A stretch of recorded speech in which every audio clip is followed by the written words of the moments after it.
Tonight we're going to do some work on this 70's reissue Mexican Strat.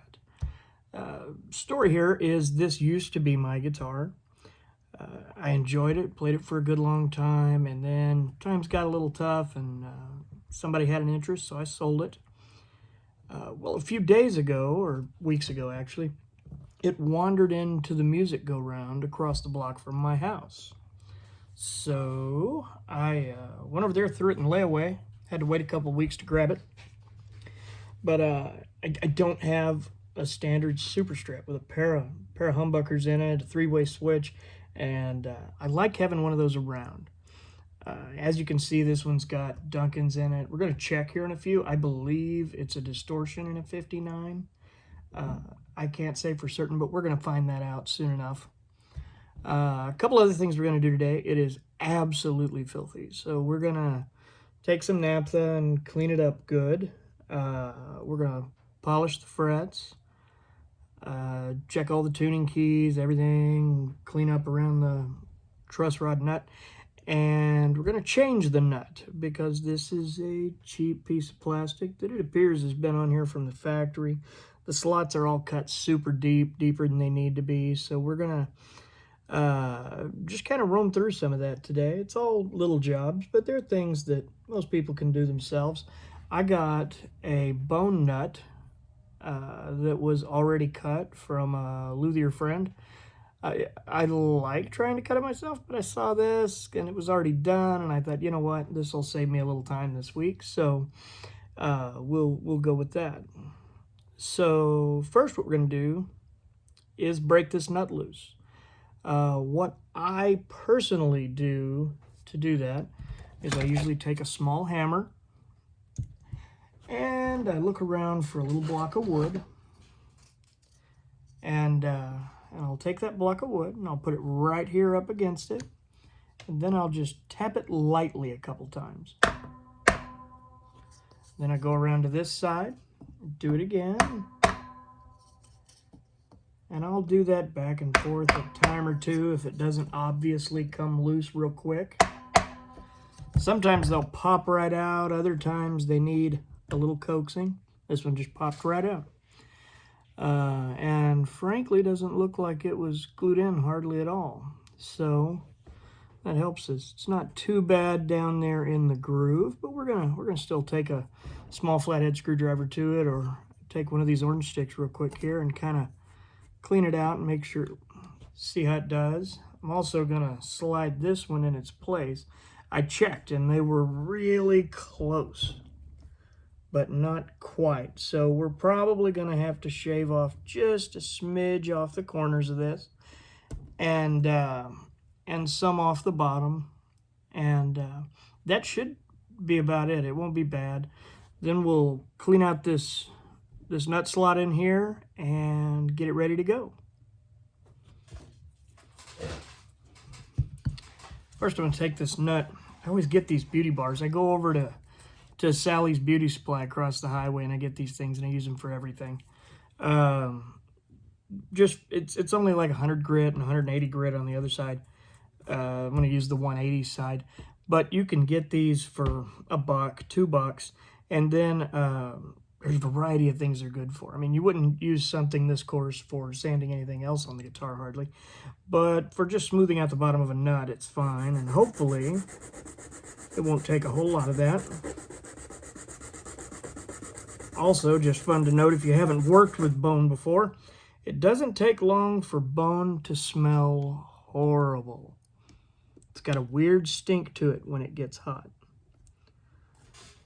I think what I'm going to do is these slots look like they're right where we want them, even though there's going to be a little overhang. So what I'm probably going to do is go ahead and place the nut, and then I'm going to tape around it and then shape it in place where I can make it fit nice and smooth.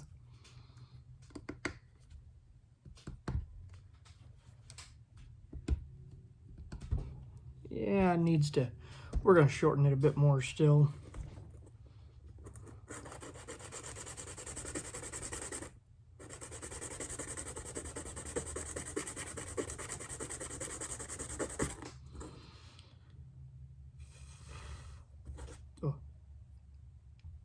darn bone dust.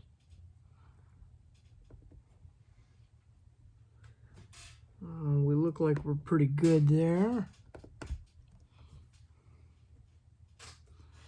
Still pretty high. We're going to take quite a bit more off. It doesn't seem to be quite as perfect in there as I want, so we're going to grab some sandpaper, which is never where I think it is. I am an incredibly unorganized person, as you will learn watching me as we go forward. I try, but there's not, it's just terrible. So what we're going to do here is I'm just going to take a little piece of sandpaper, fold it over, and we're going to kind of try to clean out this glue residue that's in here.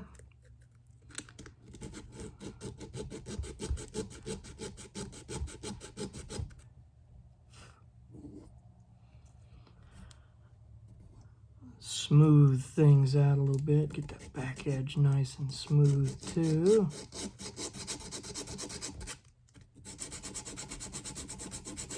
All right.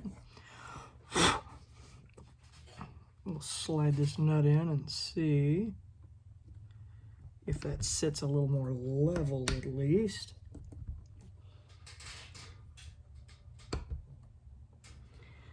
Yeah, not so much. So what we're going to probably wind up doing is carving the back of this a little bit rounded through there too. That way it will sit better, because quite often these aren't completely level in there. I'm going to try and find something better I can use too to flatten it out a bit, but go over the 100 grit here so we can shorten it a little quicker.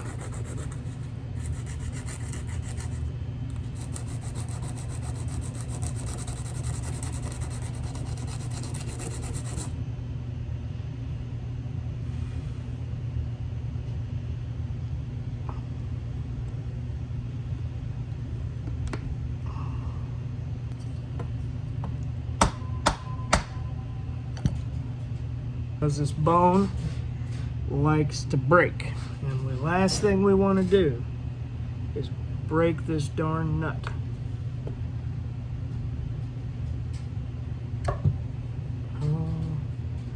Which we may have already done.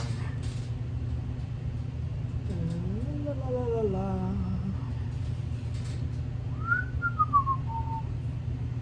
See what we can find here to pull that back out. I think we can fix it. It's not broken through. It's just got a little bitty crack in it. And I think we can make that work.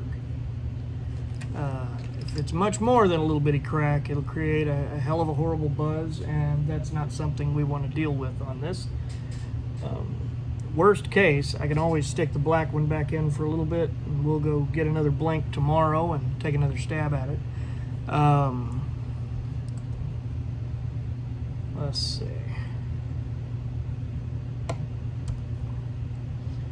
Got it out. Oh, it's just a teeny tiny crack. Yeah. I don't know if you can see that. It's got a crack going. Let me see here. I may be too far away. I don't know if you can see it, but right through here at your B string, there is a crack going this way back. And that's what I get for trying to tap it. I should have sanded the width a little bit and made it slide in a little smoother, but I like them as snug as I can get them because I feel like that helps keep your buzz down. But again, it's not the end of the world. It's good news about working on a guitar. Just about anything you can fix. So for the moment, what we'll do here is I'm going to clean one end of that up just a little bit. And for the time being, just so we can finish working on that, we will sock this one back in, and it will go in nice and smooth because it's used to being there. Frankly, this nut is a little too big, so it's not the factory nut.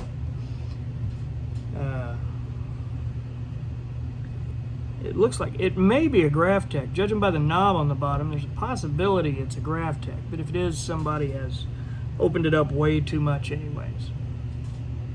So with that out of the way, I'm going to flip this guitar around and we'll take this pickguard off and see for sure what we've got inside it. Flip the guitar over first. Makes it a little easier to work on. This thing here that you see, this is it's essentially my homemade neck rest. It's an old sock. Filled it with rice, and I like it because so many of the neck rests you see just go right here, and I don't like that breaking point, because I feel like, you know, when you're sanding frets and whatnot, you're putting downward pressure on the middle of your neck. I like this because it puts a nice even pressure, and then anything I'm doing, I know that it is stable, and that makes me happy. All right. Okay. So, all right, here we are. We've got it flipped around. This isn't left-handed. Apparently I'm using the wrong side of the camera. I'm using a phone for this instead of my usual big camera. And as a result, everything is backwards, so I want to apologize for that. I will, in the future, go the other direction, but for this first video, using an iPhone in the basement, I wanted to be able to keep an eye on it so I would know if it kicks off at some point or whatever else might happen.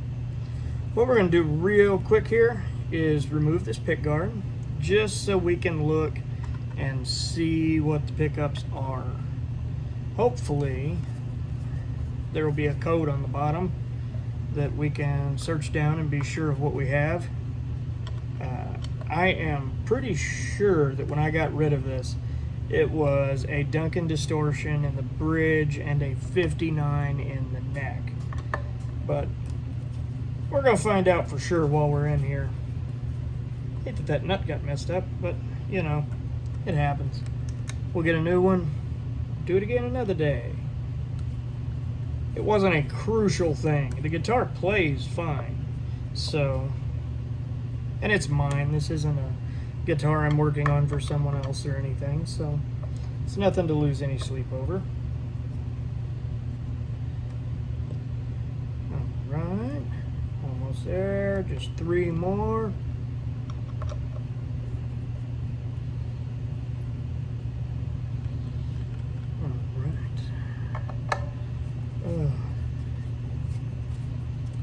Yeah, I've had this guitar for a while. It wasn't that expensive. I think the first time I bought it, I paid maybe $400 because it was used, and I can't remember what year it is.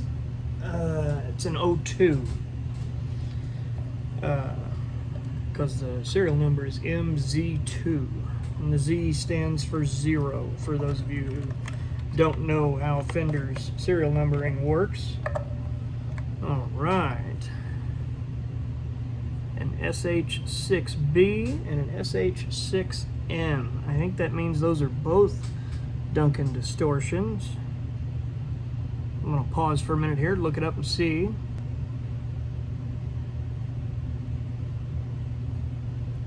Yeah, these are just regular Duncan distortions. We'll put them on the thing later here, put them on a voltmeter in a little bit and see how they read. I don't know if you guys can see them. This sticker here, if you ever pick up a guitar or buy a set of pickups, for God's sakes, please don't take these stickers off. It takes the guessing game out of figuring out what your pickups are, among other things, and makes a lot of guys' jobs a lot easier. Overall, everything in here looks pretty good, much as I remember it at least. While we've got this open though, we're gonna get out the naphtha, because there's a lot of gunk under this pickguard that I would like to take a moment and clean up real well while we're in here. What I do is I get this naphtha you can get anywhere. I think I got this one at Lowe's. It's VMNP naphtha.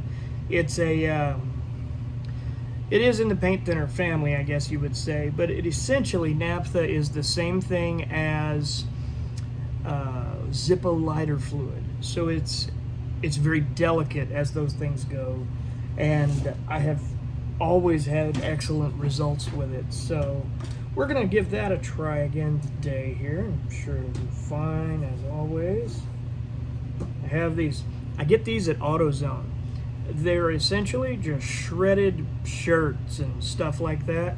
And you buy a big bag, or no, I think I got these at Harbor Freight actually, forgive me. And you can get them for next to nothing. I want to say it's like $3 or $5 a bag. But they are excellent for cleaning and oiling guitars. I just fold this over a few times, dump it once or twice, get a little bit of the naphtha on the rag, and then I just gently rub through here. It's always smart to do anything for the first time under a pick guard.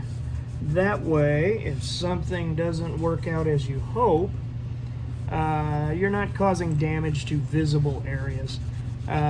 This shouldn't cause damage to any poly finish, and shouldn't to any others either, I believe.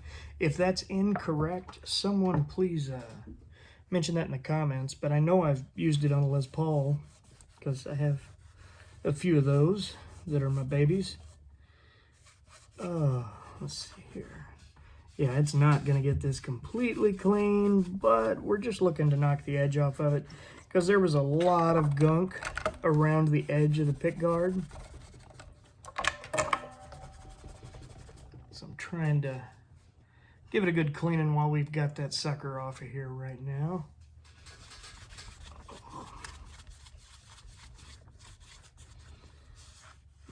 I think we're going to call that good here in a second. There's all kinds of sawdust in here even. That's the craziest thing. I'm not sure where that came from. I've been in here before and I don't remember that.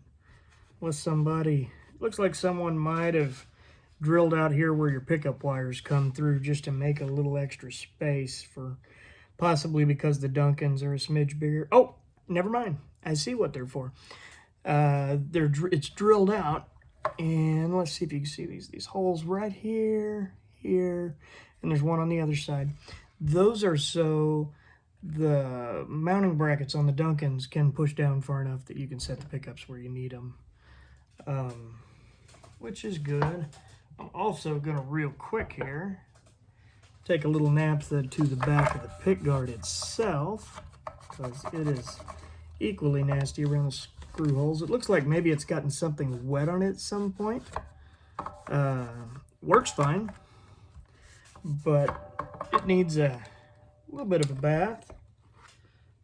All right, so let's sock this back down, and now we'll take a minute while I screw this back down.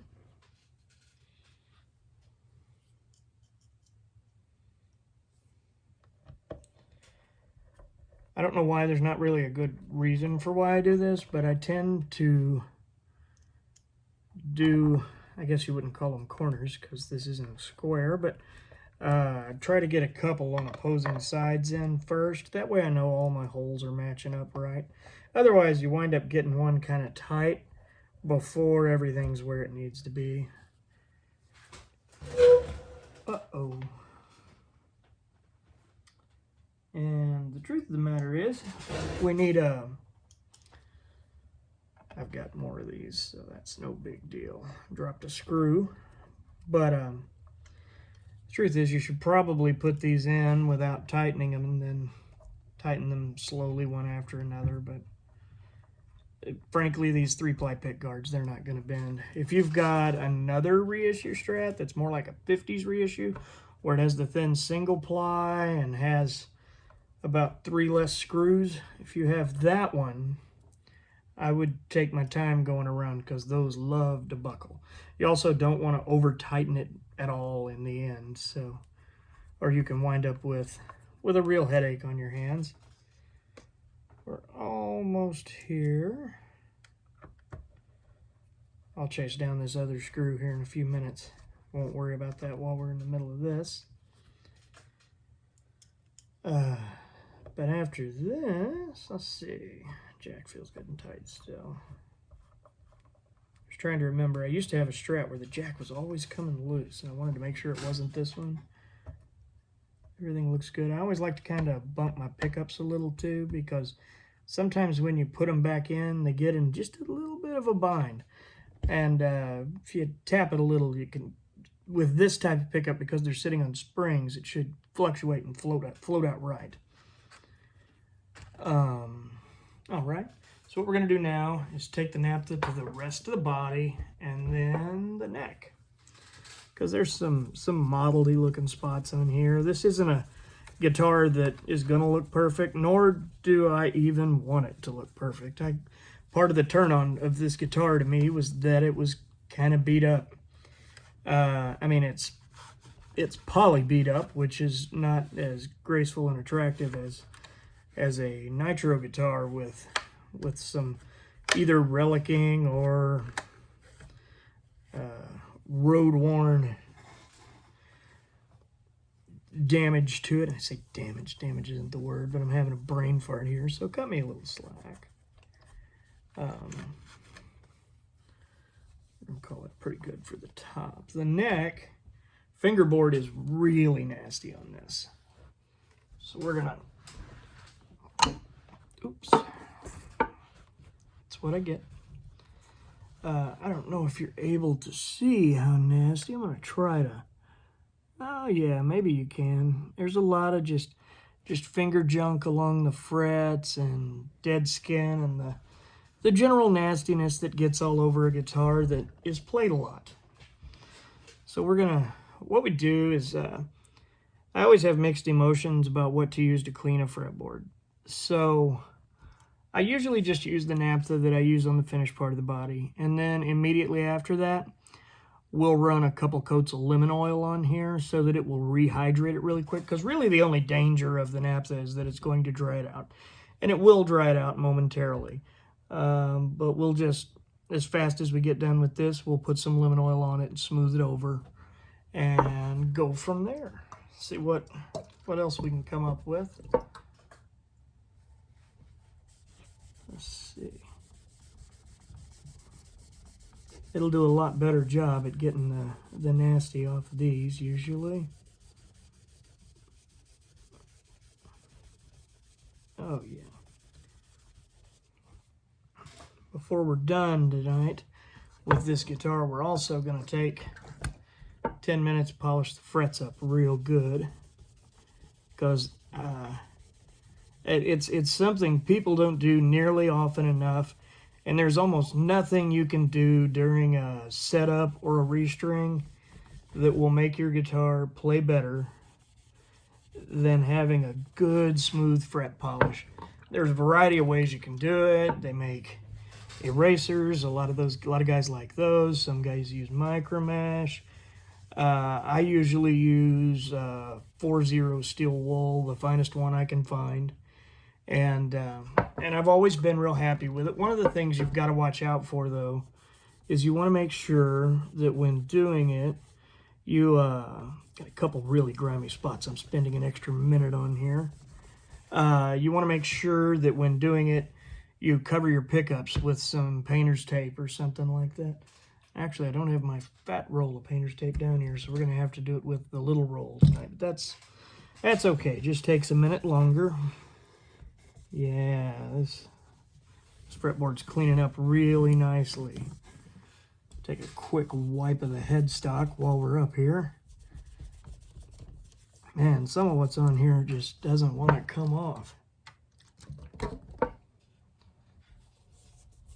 Oh, just basic grime and years of use. And like I said, this very much is my beater. I just enjoy the hell out of playing it. So we're going to give it a little extra love tonight. So before we put the lemon oil on, I'm going to go ahead and polish these frets. There's a variety of ways you can do it. You can use one of these little tools if that's your fancy. They work just fine. You can also take this masking tape and tape on each side of the fret so you don't damage the fretboard. And then just move it over to the next one, the next one, the next one. This should be good enough to get all of them. So what we'll do is take this tape and we're going to tape off the pickups real quick, because what happens is as you use steel wool, it oh, there's my screw. I totally thought I threw that earlier. Is as you use steel wool, little very, very fine, and I mean very fine, metal shavings come off. And what you don't want is for them to stick all over your pickups. I've never heard exactly what it'll do, but I've always covered them when I do this, so thankfully it's a lesson I've not forced myself to learn the hard way yet. What I do is I put these on, and then before I take them off, I take usually a wet paper towel and wipe over the tape to pick up any stickies that might have, any steel wool that might have gotten onto the pickups. I'm not, an expert at any of this. I just, I really, really enjoy taking a little time and working on the bottom of these. I've spent, the last 5 years, probably 3 years, let's say, flipping between Phil McKnight, Rosa Stringworks is another interesting one, Dan Earlywine, obviously, and anybody else who works on or builds guitars. I just had a real passion for it and just started trying to take care of things on my own. Hence the neck crisis. I mean the nut crisis. I've only done a handful of nuts. I get the basics, but they're delicate. That's one of the advantages to the Graph Tag. As much as a lot of people have mixed emotions about it, it's not typical plastic. It does a better job, and it's also much more stable. It's easier to get it into position where you want it and be ready to roll. All right, next step here, we're going to polish these frets. Let's take a good look at these right now. I don't know how well this will focus in for you. Hopefully good enough. Take a look at those. They're not terrible, but they need just a little love. This will for sure, though, change how they play. So what I do is I just take this little thing, slide it over there, and then just polish away. You want the super fine steel wool because you're not looking to take off material. You're just looking to clean them with this. Okay, I'll give it just a smidge more. I'm always trying my best not to get on the fingerboard while I'm doing this.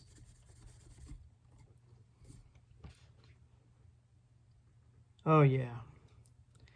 Yeah, the truth is these aren't that rough, but I like to do it every time I change the strings just because it makes it feel so much better. It just plays better, it works better. I feel like you can slide through your changes a little easier. Oh yeah, get these suckers shining. This will take just a couple minutes here, so I'll knock these out. And I really appreciate everyone who's taken time to watch the channel right now as we're bringing it back to life. I have a lot of passion for some of the stuff we're doing. Specifically, the kind of #1 goal of the channel is to speak to people who have spent years playing at home, but are ready to get on the stage, just ready to get out and do it. Because that's, the truth is, that's one of the big reasons behind doing this is we want to get out there and do it in front of the masses, because the truth is that's where the rush hides. But there's not a lot of good information out there for people who are about to step on stage for the first time. You can find out, what you need to have with you, and how to find a band. All that information's out there. But what's not out there is things like, and I'll link to the video here, somewhere right around here in a little bit, they don't teach you that things like these clip-on tuners don't work well on stage. Make sure you breathe, relax, and know that people don't hear your mistakes. Only you do. Maybe the guys in your band, but nothing that happens on stage is the end of the world. Unless you're up there screaming racist comments or something, in which case you might have your hands full.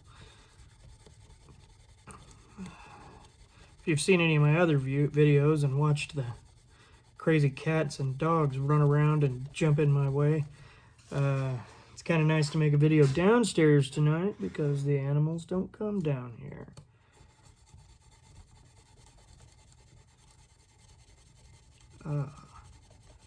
I'm so excited to have this guitar back.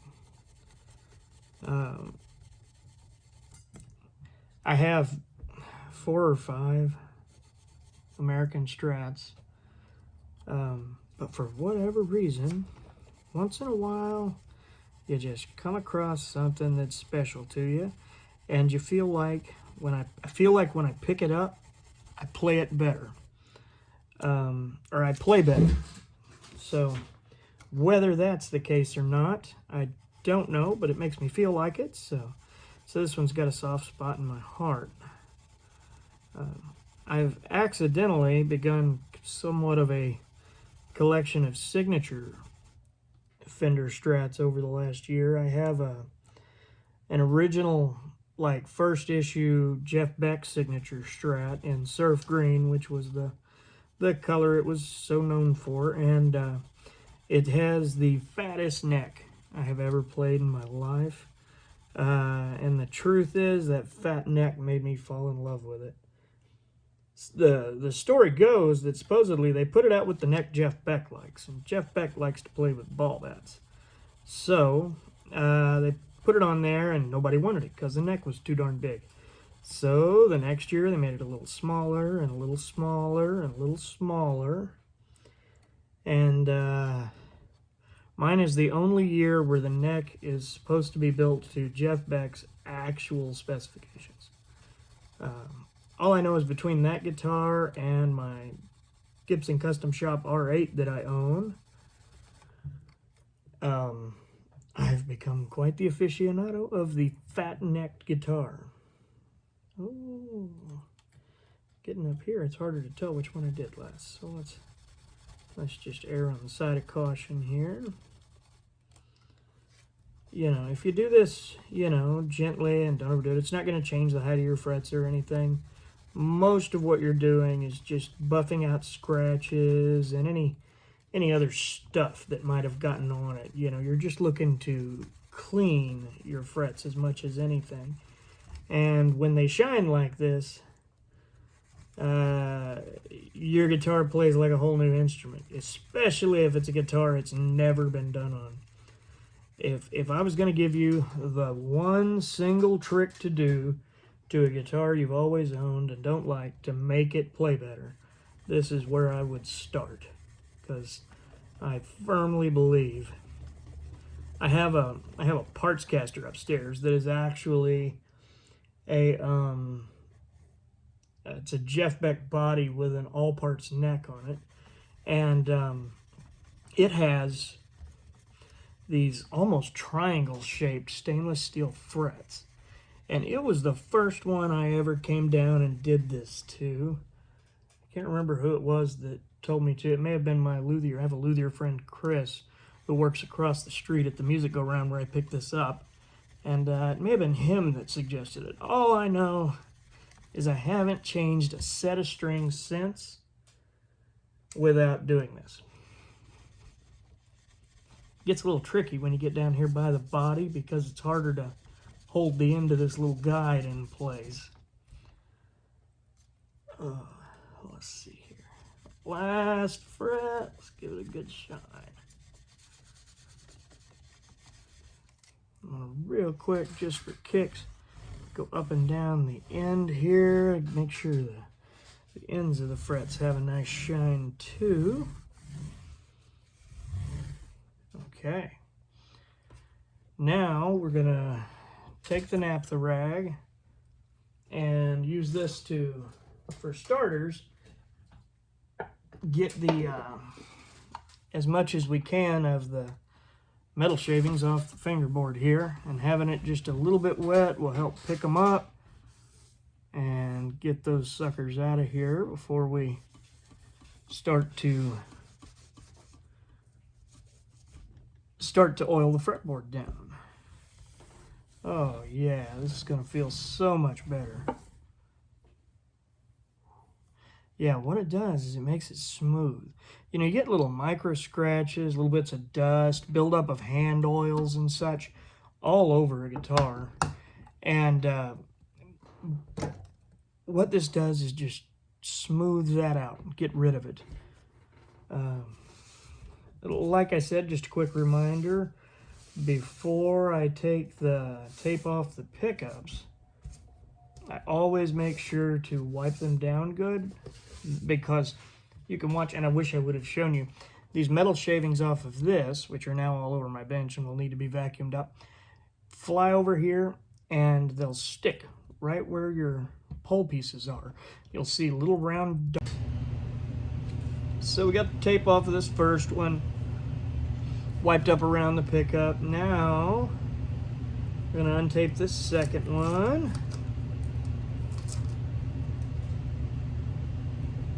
Get this up off. I normally try not to get the paint on the finish. I try to only get it on the pick guard, because you know, you can clean a pick guard with just about anything and it'd be safe. So all right, so we got that done. I want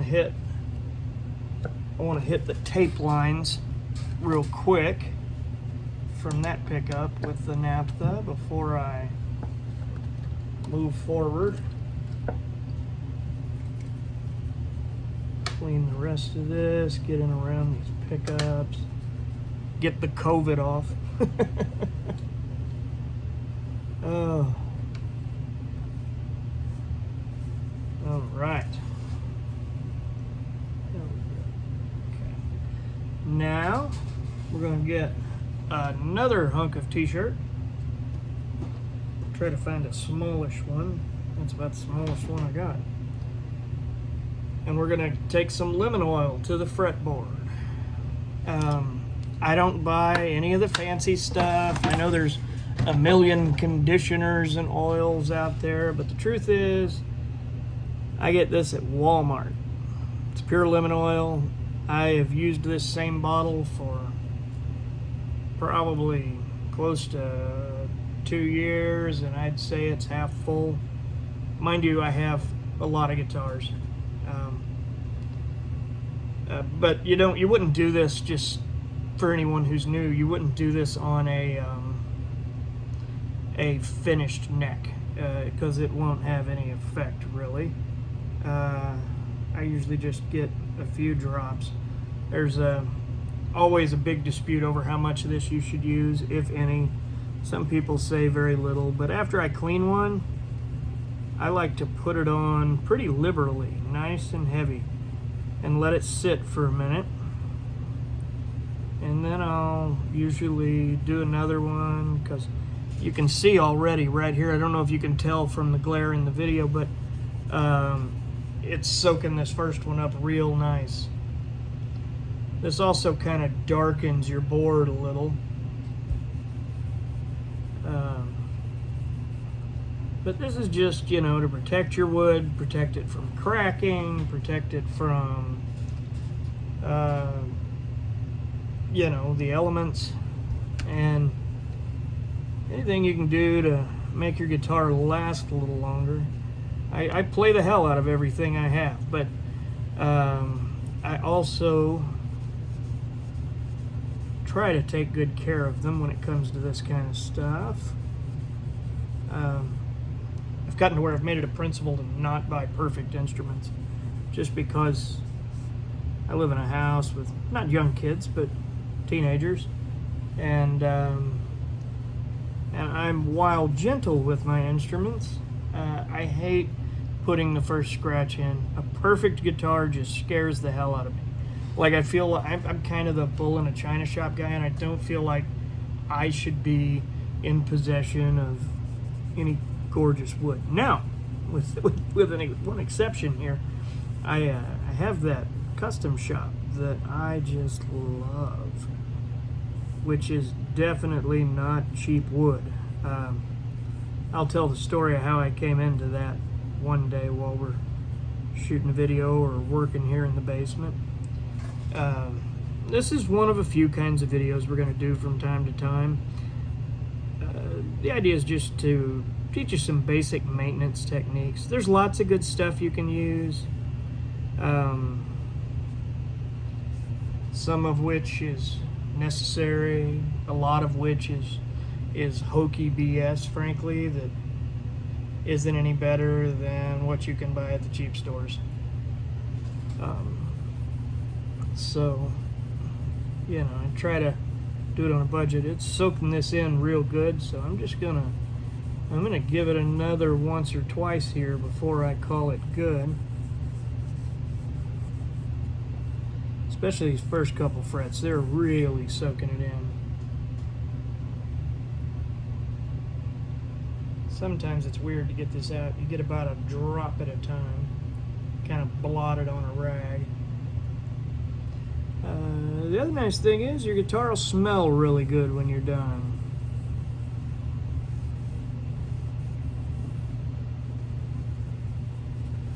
See if this keeps soaking in good. At a certain point you just stop. A lot of people feel like you should just put one dot on your rag and do the whole fretboard and call it good. But anytime I've given one a thorough cleaning, I like to really go over it well. I'm trying to take my fingernail here inside the rag and wipe right along these frets, because there's a little bit of goop in a few of them, which is just finger sweat and years of grime, I'm certain. Not all of them look bad, but some of them have a spot or two, so we're just gonna give those a quick little wipe. Oh, again, I remind you, you know, any of this that you're not comfortable doing yourself, always feel free to take your guitar to a professional. The last thing you want to do is damage a guitar. But most of this is stuff you can do all on your own and with minimal risk to damage. The last thing we're going to do here in a minute is put a fresh set of strings on here. Make sure all my tuners feel good.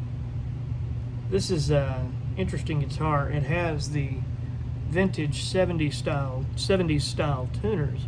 So there isn't the traditional screw in the end of the knob where you can tighten everything up a little.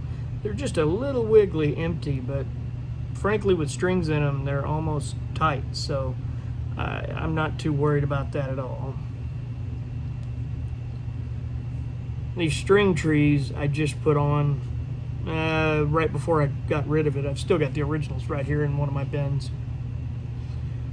I just like the rollers better, and it's kind of all about keeping things in tune. Another thing I hadn't thought of yet, if your strings ever hang up, you can take just a regular old mechanical pencil, don't know how well you can see that, and go in your grooves here. There are things, there's a nut sauce that comes in a syringe that is great stuff too, but the truth is mechanical pencil is graphite, which is a reasonably natural lubricant. So I just take it, and it's especially easy in this one because the nut slots are frankly a little too big.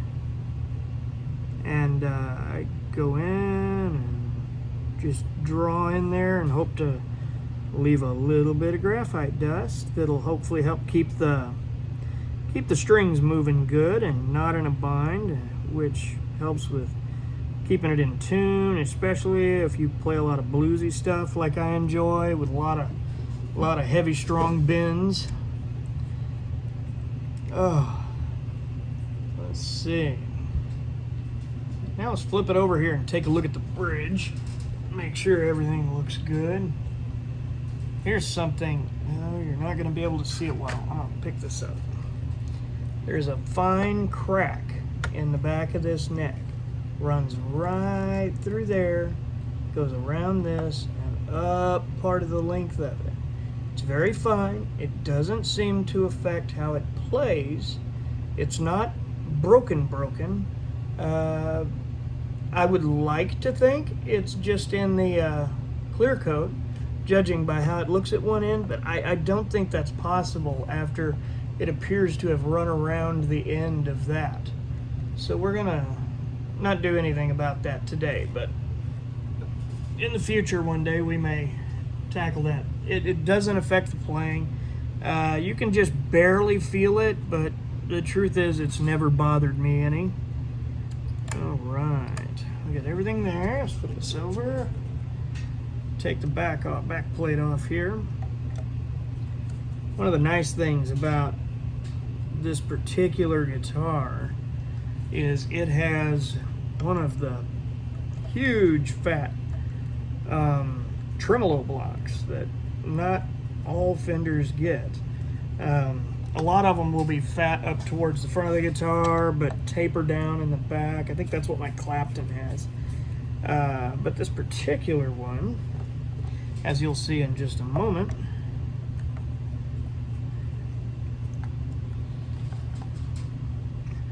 let's see, we're getting there. Two more.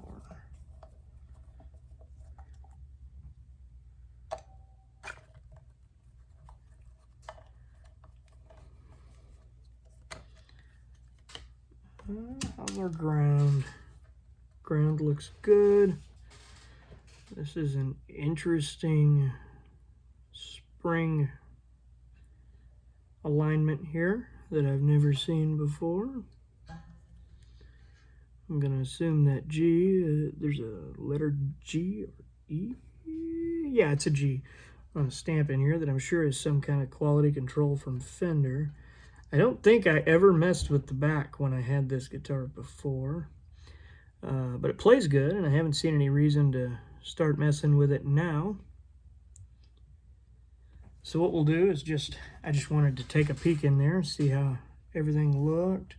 It's finished pretty much all the way inside, which is normal with their Mexican instruments and some of their US, depending on which ones you get. I'm gonna real quick here get this naphtha rag.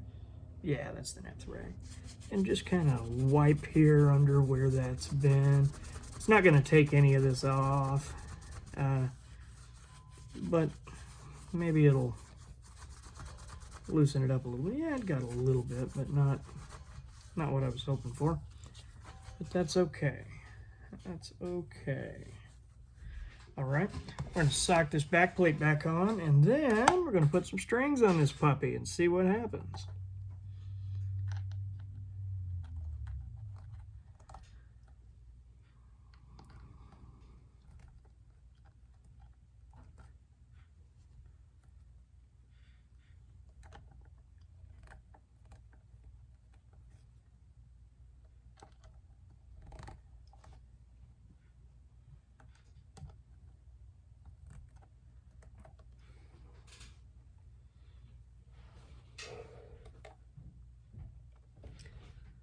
Let's see. Why am I missing a screw? Why do I keep losing screws? Ah, there it is. It was hiding. We're good. All right. Slide these suckers in real quick.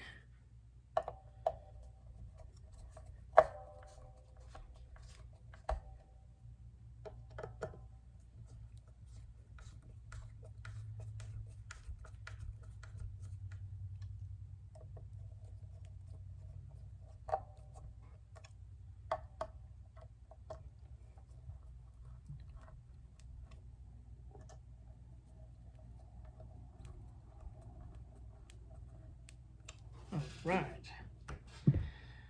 So now we got the back plate back on. Let's talk about strings. What do I want? I think we're going to go with my usual Ernie Ball regular Slinkies, 10 to 46. That's kind of my go-to. When you have a ton of guitars, it's hard to get into the flashy, more expensive strings because frankly, they'd eat me out of house and home because I change them as regularly as I can. So we're going to slap these on tonight. Another string I'm really fond of, actually, just since we're talking about it, is I love the D'Addario NYXLs. The problem is they're $14 to $15 a set, and that would leave me needing 10 to 15 of those every couple, 3 months, and at best. And I just don't have that kind of money to shell out on them. But damn, I love those strings. I haven't put my finger on what's different about them. I don't think it's anything to do with staying in tune. Let's check this out here just a little bit. We're gonna, just for good measure, I'm gonna give this another coat of oil here. It soaked it up really good, because truthfully I should have done this a little quicker after the naphtha. And I haven't had this guitar for a couple of years, so I don't know if it's been done since then. Yeah, there we go. I'm not even going to rub it in. I'm just going to rub it on, let it sit there, and let it soak in on its own. While that's happening, let's get these strings out and get started.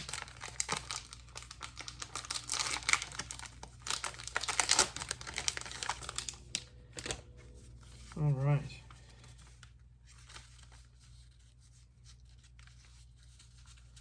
Okay, start with the low E.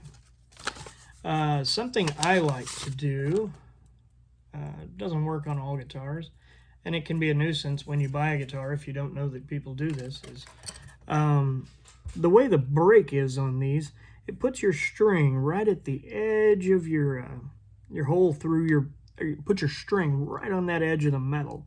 So what I like to do is I always save these little ends when I change strings. So I can take one, slide it on this string, and then what it does is puts that there. There we go. And this helps center the string a little more at the top, and it gives less of a break angle. And I feel like, I don't know if that helps with staying in tune. I think it definitely helps if you use your tremolo, if your tremolo is not just for looks. But the one catch is when you go to change strings, quite often, this one will get stuck in there. But what I do is I just keep an extra string around, and I just poke in through the top and push it out, and it pops right out. But you've got to know they're there. That's the secret. So what we're going to do is slide all of these puppies through first.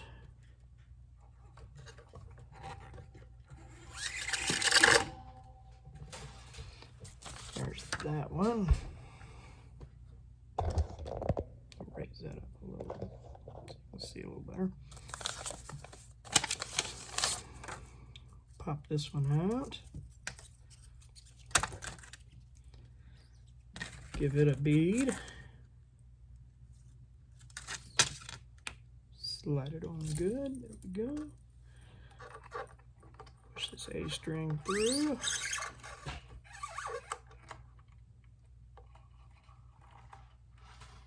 All right. And on down the line. Onward we march. Let's see.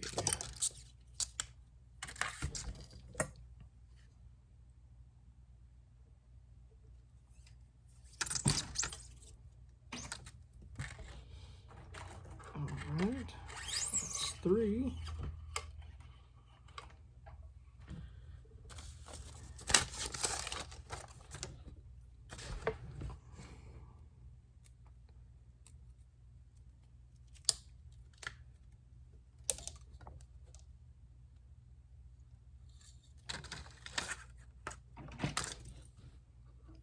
Here's number 4.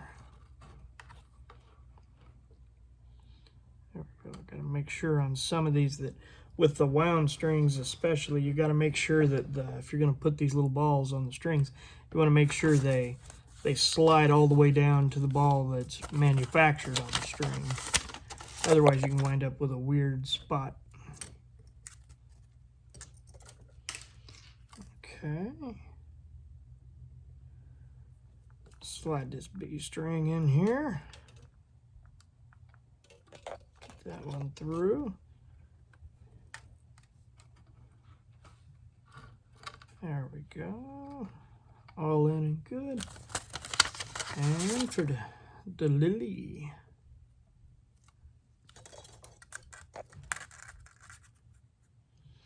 I hope this isn't boring. I hope you guys will comment. If you find this kind of stuff interesting, I'd like to be able to do a little bit of this and a little bit of everything as we kind of move forward with the channel and see where we're headed. All right, I'll flip this guitar around so if you're going to watch, at least you can see. There we go. Put the cap on my lemon oil, put that away. All right. So there we are. We got all of our strings in here. Start with the low E. Let's see.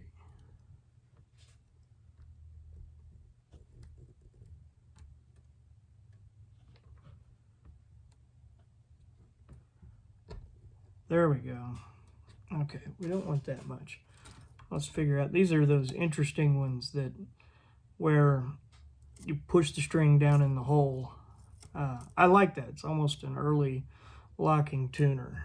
So we're just going to trim this a little short with my crappy Harbor Freight nippers. They're crappy, but they do the job. I think that should be Harbor Freight's slogan. We're not the best, but we work for a little while. All right. And we'll bend this over, pull it around, and wish I had grabbed a string winder.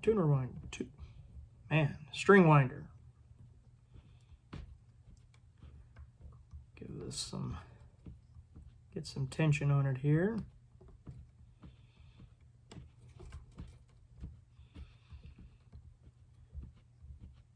Let's see.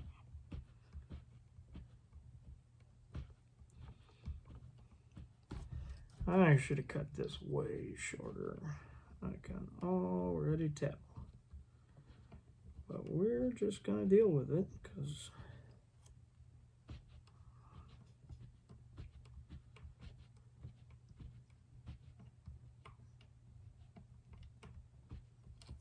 you know what? No, we're not. We're going to cut this quite a bit shorter. Cut it off here. Grab that in so it goes into my trash pile for the end of the night.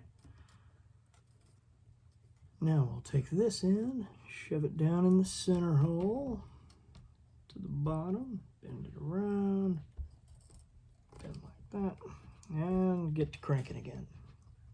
This should be much, much quicker. And hopefully many fewer rounds.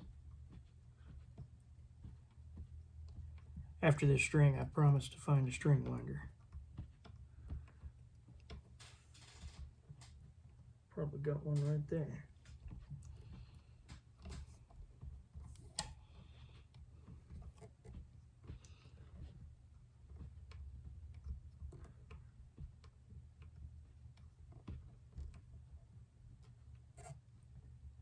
I like to keep my winds pretty. I'm always annoyed with a guitar with sloppy winds. It's not the end of the world. Don't guess it hurts anything, but it gets under my skin. So we're not going to do that today. Cut this string a little short. What is wrong with those clippers?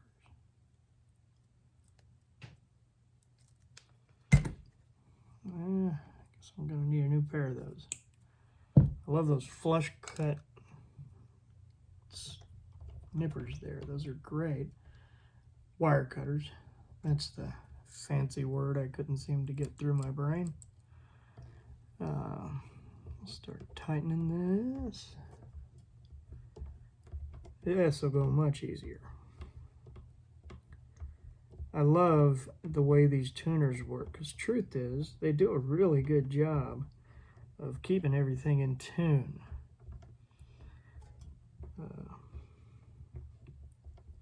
I would almost argue better than the American standard tuners. Unless they're putting locking tuners on the American standards. Are they doing that now?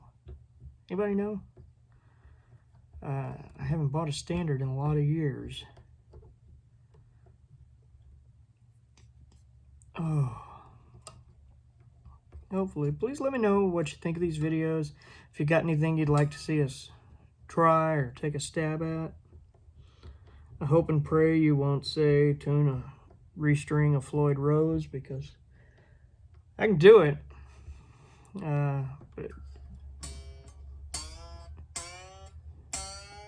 But it's not a quick and glorious process. There's nothing graceful. Involves a lot of luck. All right. Clip this one short again too.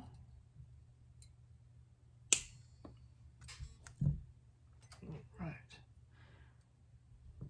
I'll scoot this down. I just realized I'm not even in frame. What kind of host am I here? Oh, but yeah, please go on the channel, you know, kind of look at the videos. Please be forgiving of the early ones. You know, it wasn't great equipment, still finding my way with this, as I still am today. But I want it to be good. Trying to get the quality as good as I can, but I want to make sure that we're producing the content that you want to see, you know. If there's something particular you want to see a video about, let me know. If there's something you'd like to see reviewed, hit me up.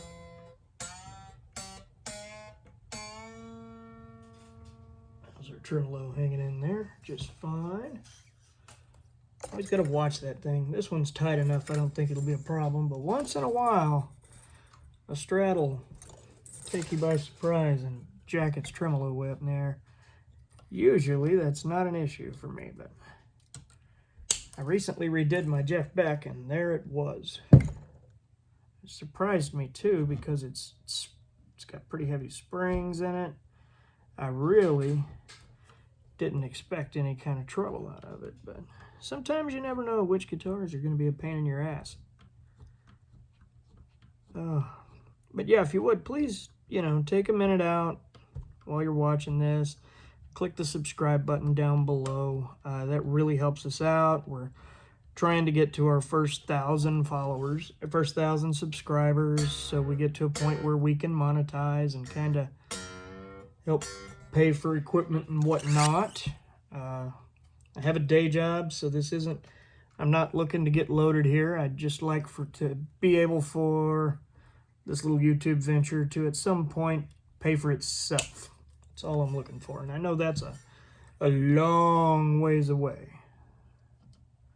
So every thumbs up, every follow, every comment, all of that really makes a difference and helps get us there. So I really appreciate everyone who's taken the time out of their busy day to see this goofy stuff I'm doing. One more string. Once I'm done with this, I've got a Vox MV50 over here, which is like a solid state amp. Solid state pedal board amp, I should clarify. It's but it has the new tube preamp. New tube is neat. It's essentially a vacuum tube that Korg, Roland, I can't remember, came out with, and the idea is to make a sustainable vacuum tube. But this little thing would literally fit on a pedal board. It's 50 watts. I have the rock version. They have a rock, a British sound, a clean, a boutique, a metal, basically just all the different gain circuits in it for the most part, and maybe a little different fluctuation in its tone controls. But they're still pretty cool. And it's an excellent little test bitch amp, because I keep a 412 cab down here in the basement so that when I'm working on guitars or amps, because I do a lot of amp work as well, far more amp work than I do guitar work. Mostly guitars is just my own, but I do some outside amp work as well. Stretch these out real good. One of the things I think people often do is fail to sufficiently stretch their strings. These things need to get a little give in them. I like to do that before I tune them the first time. That way, maybe saves a few tunings as you go. And I stretch them, frankly, pretty dramatically. I always give them a good yank, and I do it in about 3 separate places. I like to do it around about the 4th fret, the 12th fret, and down over the pickups. There we go. And hold it for a minute, let it kind of do its thing.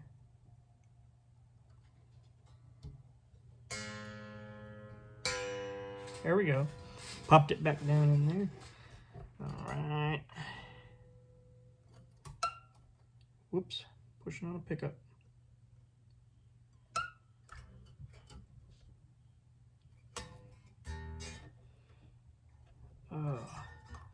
These will take a minute to tune up, but then we're going to hook this thing into that amp. See what happens. So now we got everything on and mostly tuned up. Not 100% ready yet, but close enough. Run it through the tuner one last time. Make sure it's sticking. We stretch the strings out good. All right. Now I got my little Vox ready to go here. I'm going to show you that before we turn it on. This little thing, it's dusty. It sits down here on the workbench in the basement, so be forgiving of it. But this little thing is fantastic for what I use it for. It's also useful to throw on a pedal board, because once in a while an amp goes out, you blow a tube, you've got this sucker right here at the ready, and it's really handy to have. So now we're gonna turn this on, plug into it. Let's see, let's get the volume down first because we don't want to blow up the world. These pickups, as I recall, are not very forgiving. You don't get a lot of clean tones with these anyways, let alone with the pickups we're using now. Can you hear that? I hope you can hear that okay. Like you're going to respond or something.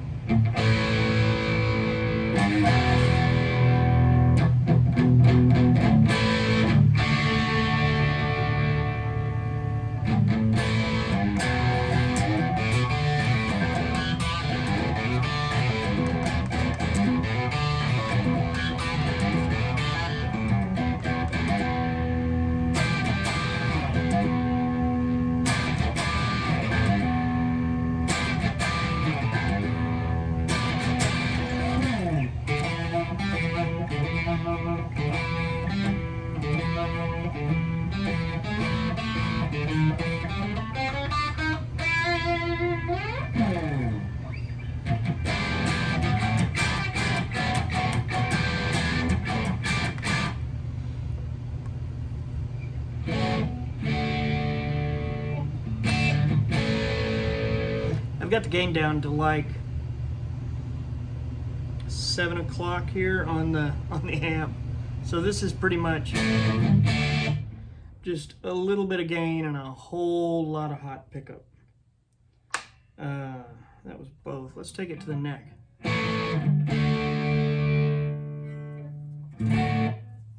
There you go. Here's even the gain all the way down.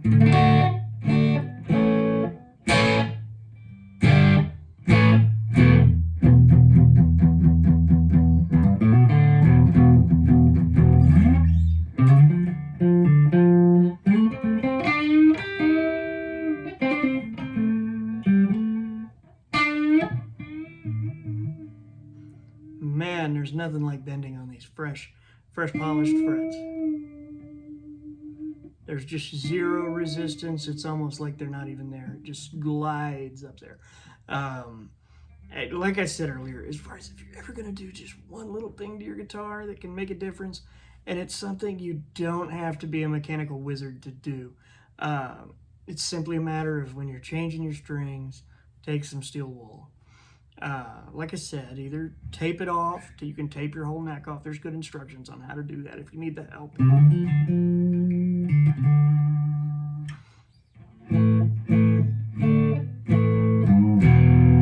That might be my favorite neck position on a pickup on a Strat ever. Humbucker in the neck. Who knew it? All in all, I love this guitar. Like I said, it's nothing special. It's got a crack through here in the neck pocket, as is very common with Strats of all ages, shapes, and sizes. So, but it's good enough for me and for what I do, which is not a whole lot other than shoot some videos, play a little bit, go out whenever I can, jam with some buddies, hopefully just see where it goes from there. Again, I really appreciate everybody taking the time to watch. I know this was a long video, but I kind of wanted to experiment with that too. I mean, I enjoy tinkering with the guitars a little, and you know, if those are the kind of video, if you enjoy that kind of video, I'm glad to do some of those as well. I want to kind of mix it up between like tip and trick videos, maybe some editorial opinion on news stories of the week or something like that, because I was a journalist for years, and I love talking about things. So but we'll see where it goes from here. We're going to do product reviews as well. Some of the things I'm going to hit first off are some of the neater guitars I have. That Beck is a cool one, man.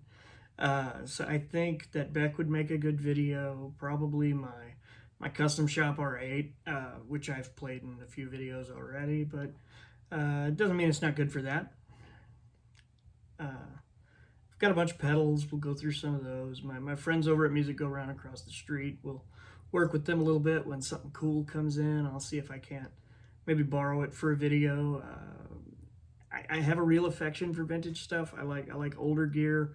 I'm not against newer gear. Right now I have a man crush on a Wolfgang. Haven't pulled the trigger, but I'm gonna. Truth is, this kind of scratches my Wolfgang itch for the most part. But it's not a Wolfgang, and I love Eddie, and I want a damn Eddie guitar. Simple as that. So that's it. If you don't mind, please click the subscribe button below. That'll really help us get this channel out and in the open before more people, trying to get some viewers. Click the bell with it if you don't mind as well. It'll let you know when we've got new stuff coming. And if you enjoyed it, please give us a thumbs up. You can always reach out to me anytime. I'm always glad to chat with anyone who watches.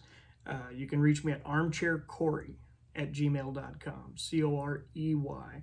I'll put that right down there as well. That way it's just a little easier to get to. But please check out all of our videos. Reach out. Let me know what you think. If you've got any suggestions, tips, I'm wide open. This is new. This is fun, and I look forward to working with everybody. Have a good one.